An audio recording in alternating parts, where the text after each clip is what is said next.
Itay, and this is our final project, IR camera comparison. In this project, we want to compare between a superimposed camera, which is IR invisible, and just a standard IR camera.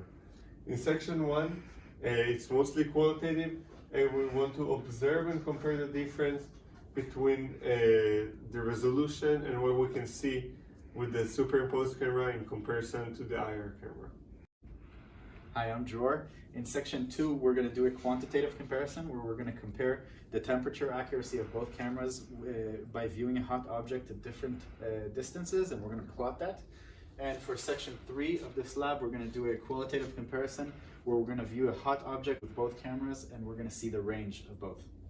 We used an infrared thermometer, which is essentially an IR camera. It just has a laser that helps us aim where we're going. The FLIR camera, unlike either of these, is actually a combination of the two, and it overlays the visible and the IR pictures on top of each other, which makes the picture more discernible.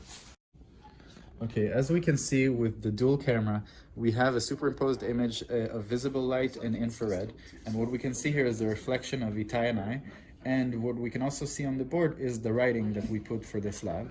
And if we compare it with the other camera, which is right here, we're going to do the same thing, and looking at the board we can see a reflection, but we can no longer see the writing because the writing on the board is the same temperature as the rest of the board. Contrary to our hypothesis, the distance and the accuracy are opposite of what I thought. So when we go close, we see that the superimposition of the IR and the visible are not on top of each other, and see the visible is right here and the IR is right here, and then as we go further away, this becomes more accurate, and the digital component is able to superimpose them better.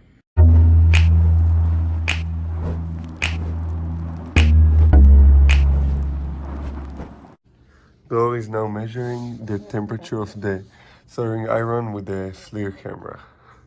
Dror is now measuring the soldering iron temperature with the laser thermometer. Okay, so this is the data that we got of temperature with respect to distance for the FLIR camera and the laser thermometer. At first, we measured my own body temperature, and we saw that the FLIR camera was much more accurate and much closer to what my body temperature should have been. And as we can see on the graph, we believe that the FLIR camera was much more accurate. However, the range was not high enough to measure the temperature of the soldering iron.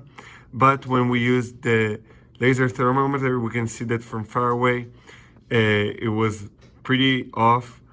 But as we got closer, we believe that it got more and more accurate until we got to the maximum temperature of 455 Fahrenheit.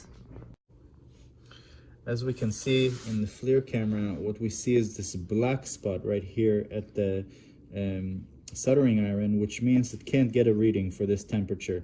This is beyond the range of this camera. Over there, we see white, which is saturated, but it's still going to be able to read that temperature. Even though it can't give a number, it's still getting a correct reading.